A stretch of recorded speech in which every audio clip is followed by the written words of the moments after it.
আমার কনসার্ন হচ্ছে বাংলাদেশ ইস্যু। বাংলাদেশ ইস্যুটা মূলত এসেছে একজন ভারতীয় সাংবাদিক, কারণ তিনি হিন্দিতে প্রশ্ন করছিলেন ডোনাল্ড ট্রাম্পকে। সেখানে তিনি বলেছেন যে বাংলাদেশের সরকারের পতন বা পরিবর্তন নিয়ে ডিপ স্টেটের যে ধরনের বা ইউএসএআইডির যে ভূমিকা, ইউএসএআইডির যে ভূমিকা, যেটি কিছুদিন আগে ডোনাল্ড ট্রাম্প বন্ধ করে দিয়েছেন অর্থায়ন, এবং ইউএসএআইডির লোকজন যারা আমেরিকান তাদেরকে চলে যেতে বলেছেন তাদের দেশে, তাদের ভূমিকা বা ডিপ স্টেটের ভূমিকা কি, এবং এটা নিয়ে ডোনাল্ড ট্রাম্প আসলে কি বলতে চান, বা ডক্টর মোহাম্মদ ইউনূস সরকারের এই বিষয়গুলো নিয়ে আমরা দেখতে পেয়েছি ডোনাল্ড ট্রাম্প পুরোপুরিভাবে অস্বীকার করলেন যে ডিপ স্টেটের কোনো ভূমিকা নেই এখানে। এবং তিনি একটা বিষয় এখানে খুব অবাক করে তার দিকে প্রশ্ন, তিনি সেই প্রশ্নের উত্তরটা তিনি জানতে চেয়েছেন মূলত নরেন্দ্র মোদীর কাছ থেকে। তিনি বলেছেন যে এটা প্রধানমন্ত্রী মানে প্রাইম মিনিস্টার এটা নিয়ে কাজ করবেন বা এটা নিয়ে তিনি কথা বলবেন, যেটা আমাকে খুব অবাক করেছে যে ডোনাল্ড ট্রাম্প বিশ্বের সবচেয়ে প্রভাবশালী একজন মানুষ এই মুহূর্তে, এবং তাকে প্রশ্ন করা হয়েছে যে ডিপ স্টেটের ভূমিকা কি ছিল, তিনি সেটা অস্বীকার করলেন যে এখানে ডিপ স্টেটের কোনো যুক্ত থাকার কোনো প্রমাণ নেই বা এমন কোনো কিছু নেই, বরং এই বিষয়টা নরেন্দ্র মোদী বা প্রাইম মিনিস্টার তিনি এভাবে বলেছেন, তিনি বলতে পারবেন। এরা যতটুকু আমাকে অবাক করেছে তার চেয়ে বেশি আমি অবাক হয়েছি যখন নরেন্দ্র মোদী তিনি এই প্রসঙ্গে যাননি, ডিরেক্টলি তিনি বাংলাদেশ প্রসঙ্গে তিনি যাননি, তিনি ইউক্রেন রাশিয়া যুদ্ধ নিয়ে তিনি কথা বললেন, এবং তিনি বলেছেন একটা বিষয় যে সবকিছু যে আসলে যুদ্ধের ময়দানে হতে হবে ব্যাপারটা তা নয়, টেবিল টকের মাধ্যমে অনেক কিছু সমাধান করা সম্ভব। এখন এই যে নরেন্দ্র মোদীর উত্তরটা কেন, বা তারা কেন বাংলাদেশ প্রসঙ্গটা ডিরেক্টলি এড়িয়ে গেলেন, এখানে দুইটা বিষয়ে আমাকে খুব ভাবাচ্ছে। একটা হতে পারে যে বাংলাদেশ ইস্যু নিয়ে নরেন্দ্র মোদী কিংবা ডোনাল্ড ট্রাম্প আগ্রহী নয়, বাংলাদেশ অত গুরুত্বপূর্ণ নয়, সেই কারণে ডোনাল্ড ট্রাম্প নরেন্দ্র মোদীর উপরে ছেড়ে দিয়েছেন এবং নরেন্দ্র মোদী বাংলাদেশ প্রসঙ্গটা এড়িয়ে গেছেন, এড়িয়ে গিয়ে তিনি ইউক্রেন রাশিয়া নিয়ে কথা বলেছেন। এটা হতে পারে, কিন্তু এটার পক্ষে আমি কোনো যুক্তি খুঁজে পাই না।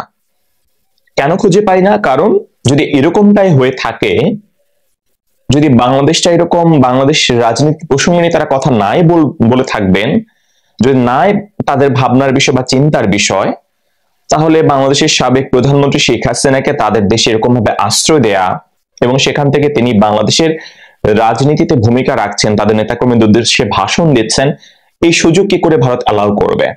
তবে এটা হতে পারে নরেন্দ্র মোদী বা ডোনাল্ড ট্রাম্প মূলত এই বিষয়টা পাবলিকের সামনে বা জনগণের সামনে খোলাসা করতে চাইছেন না, তাদের আসলে মনোভাবটা কি সেটা জনগণকে আসলে দেখাতে চাইছেন না।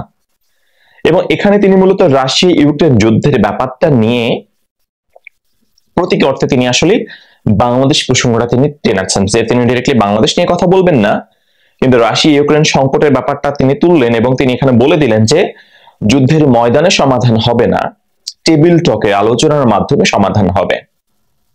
তার মানে এখানে অনেকেই উস্কানি দেখছেন যে বাংলাদেশের সঙ্গে ভারতের পরিস্থিতি খারাপ এবং পাকিস্তানে সাহায্য নেওয়া হবে, বা বাংলাদেশ পাকিস্তান ভারত আবার একটা যুদ্ধের দামামা তৈরি হবে, এমন এমন অনেক কিছু অনেকে ভেবে বসে আছেন বা ভাবছেন।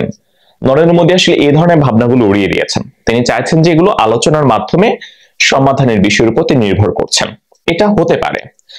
আরেকটা ব্যাপার হতে পারে যে ডোনাল্ড ট্রাম্প মূলত নরেন্দ্র মোদীর চোখেই বাংলাদেশকে দেখতে চাইছেন।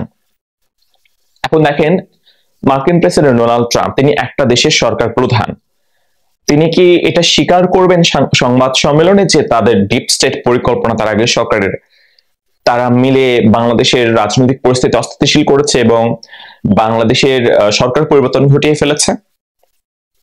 মানে এটা রাজনৈতিক প্রতিপক্ষ হিসেবে হয়তোবা এটা ঠিক, তিনি হয়তো বলতেন হ্যাঁ আগের প্রশাসন এগুলো করেছে, কিন্তু যখন এটা বৃহত্তর স্বার্থে তাদের নিজের দেশের দেশের ভাবমূর্তির স্বার্থে, তখন তিনি এটাকে অস্বীকার করলেন। এখন ধরেন ডোনাল্ড ট্রাম্প এটা স্বীকার করে নেয়া মানে কি? এটা যদি তিনি স্বীকার করে নেন যে ডিপ স্টেট ভূমিকা রেখেছে, ইউএসএইড ভূমিকা রেখেছে সরকার পরিবর্তনের ক্ষেত্রে, তাহলে আমেরিকার প্রতিও তো একটা অভিযোগ তৈরি হবে যে তারা অন্য দেশের সরকারকে এভাবে পরিবর্তন ঘটিয়ে ফেলেছে। তারা কি করে এটা ডিরেক্টলি স্বীকার করবেন তিনি? এটা তার মানে তিনি এই যে অস্বীকার করা, এটার কারণ এটা হতে পারে। আবার হতে পারে যে কোনো ভূমিকা নেয়, সেটাও হতে পারে। তবে এটাও হতে পারে, এটা যে হতে পারে না তা নয়। অনেক সময় যে রাজনৈতিক বা বিশ্বের প্রভাবশালী মানুষজন সবকিছু ডিরেক্টলি বলেন, তারা যেগুলো অন্য মিনিং বা ডাবল মিনিং এ বলেন না, বা ভিতরে যে কথাটা সেটা তারা অন্যভাবে প্রকাশ করেন না, ব্যাপারটা আসলে তা নয়।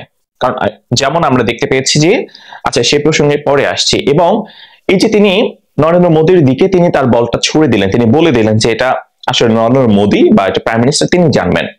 তার মানে এটা এরকমও হতে পারে যে ভারত যেভাবে চাইছে আমেরিকাও ঠিক এভাবে বাংলাদেশকে দেখতে চাইছে। কারণ এখানে আমি একটা বিষয় আমি বলতে চাই, অনেক আগে একটা ভিডিও বানিয়েছিলাম লিসা কার্টেস, যিনি ডোনাল্ড ট্রাম্পের আগের প্রশাসনে তিনি কাজ করেছিলেন, এবং তিনি অনেকটা একই সুরে বলেছিলেন, সেটা মেবি অক্টোবর বা নভেম্বর মাসের দিকে আমি ভিডিও বানিয়েছিলাম, তখন ভারতের একটি গণমাধ্যম লিসা কার্টেস ইন্টারভিউ নিয়েছিলেন। তেমন তিনি সেখানে বলেছেন যে আমেরিকান প্রশাসনের বা ডোনাল্ড ট্রাম্প প্রশাসনের বাংলাদেশ ইস্যুটা খুব বেশি প্রায়োরিটি পাবে না বা প্রথম দিকে থাকবে না লিস্টের, কিন্তু মূলত বাংলাদেশ প্রসঙ্গে তারা কাজ করবেন, কথা বলবেন, এই বাংলাদেশ ইস্যুটা নিয়ে তারা কথা বলবেন, এবং তিনি সেক্ষেত্রে বাংলাদেশে মৌলবাদীদের উত্থান নিয়েও তিনি কথা বলেছিলেন, এবং তিনি তখন শেখ হাসিনার প্রশংসা করেছেন সেই ইন্টারভিউতে, যদিও শেখ হাসিনার অনেক তিনি সমালোচনাও করেছেন, তার রাজনৈতিক নানান সিদ্ধান্তের বিরোধিতা তিনি করেছেন লিসা কার্টিস, এবং সেখানে শেখ হাসিনার তিনি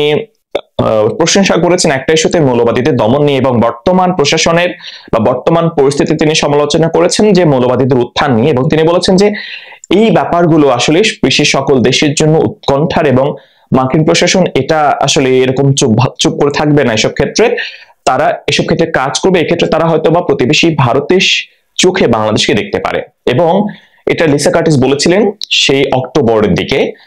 আর ফেব্রুয়ারিতে এসে ডোনাল্ড ট্রাম্প এখন বললেন যে এটা প্রাইম মিনিস্টার মানে নরেন্দ্র মোদী, এটা তার দায়িত্ব, এবং নরেন্দ্র মোদী ডিরেক্টলি সেখানে বলেননি, কারণ 32 নম্বর ভাঙার পরে যখন ভারত একটি প্রতিক্রিয়া জানিয়েছে, তখন এটি বাংলাদেশের অভ্যন্তরীণ বিষয়ে হস্তক্ষেপ এমন একটি প্রতিক্রিয়া জানিয়েছে আবার ঢাকা। তো নরেন্দ্র মোদী আমেরিকায় বসে কি তিনি ডিরেক্টলি বলবেন যে বাংলাদেশ ইস্যুতে আমরা এই কাজগুলো করব, বা এমন ভাবে কি ডিরেক্টলি প্রকাশ্যে বলে দেয় যে আমরা এটা করব, এই দায়টা তারা কেন নেবে?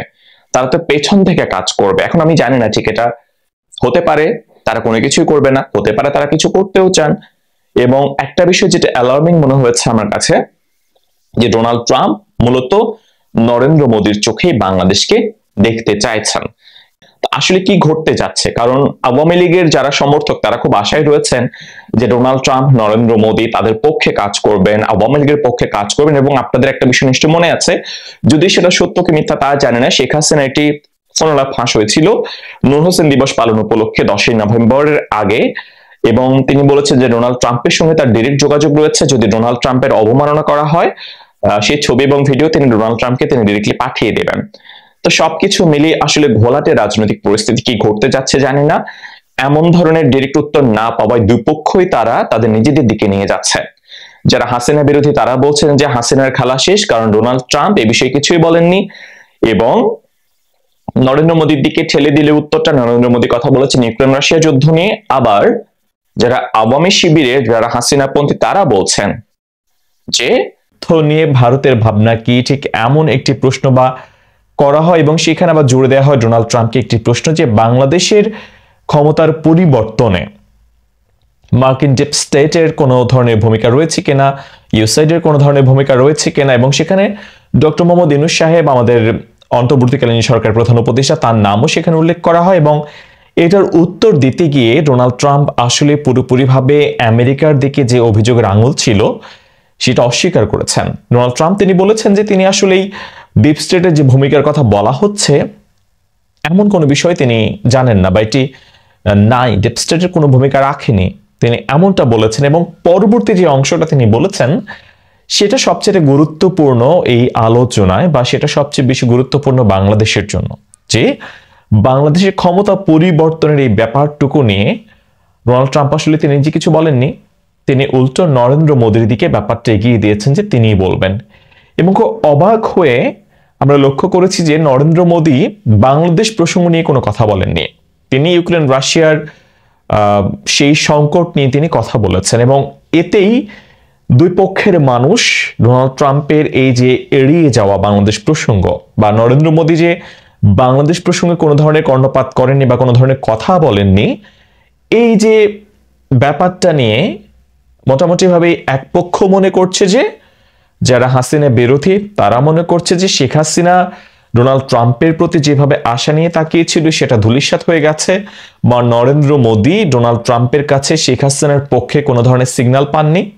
আবার অন্য একটি পক্ষ মনে করছে, যারা হাসিনা পন্থী তারা মনে করছে যে ডোনাল্ড ট্রাম্প নরেন্দ্র মোদী চোখে বাংলাদেশকে দেখবে, আর নরেন্দ্র মোদী যেহেতু শেখ হাসিনার খুব কাছের একজন মানুষ এবং শেখ হাসিনাকে আশ্রয় দিচ্ছেন, প্রশ্রয় দিচ্ছেন, সেক্ষেত্রে হয়তো নরেন্দ্র মোদী বড় কোনো ভূমিকা রাখতে চলেছেন।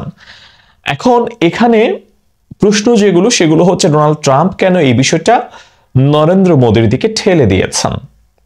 একটা ব্যাপার এখানে হতে পারে যে ডোনাল্ড ট্রাম্প ডিপ স্টেটের ভূমিকা কেন অস্বীকার করলেন, সেটা নিয়েও হাসিনা বিরোধী যারা তাদের প্রচুর উৎসাহ উদ্দীপনা আমরা দেখতে পাচ্ছি সোশ্যাল প্ল্যাটফর্মে। এখন ধরেন কোনো দেশের সরকার প্রধান, কোনো দেশের রাষ্ট্রপ্রধান, তিনি কি কোনোভাবেই পাবলিক প্ল্যাটফর্মে এটা স্বীকার করবেন যে আমাদেরই একটা অংশ অন্য একটি দেশের সরকারের পরিবর্তনে ভূমিকা রেখেছে?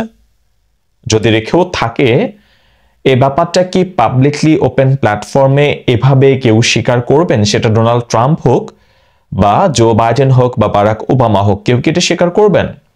তাদের নিজেদের মধ্যে অনেক সংঘাত থাকতে পারে, আদর্শিক দ্বন্দ্ব থাকতে পারে, কিন্তু যখন ব্যাপারটা অন্য দেশের ক্ষেত্রে হয় তখন কি তারা নিজের দেশের প্রতি যে অভিযোগগুলো উঠেছে এটা তারা কোনোভাবেই স্বীকার করে নেবেন?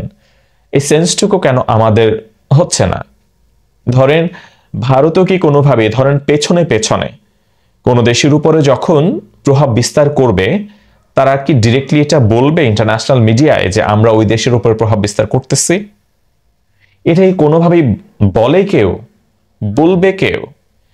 আর ডোনাল্ড ট্রাম্প কেন এই ব্যাপারটা নরেন্দ্র মোদীর দিকে ঠেলে দিয়েছেন? কোনো কারণ ছাড়া, মানে যারা এত শীর্ষস্থানীয় পদে রয়েছেন, ক্ষমতার কেন্দ্রে রয়েছেন, তারা কোনো কারণ ছাড়া, কোনো ধরনের ভাবনা ছাড়া এভাবে তারা কাজ করেন কি? যেটা কোনোভাবেই মনে হয় না।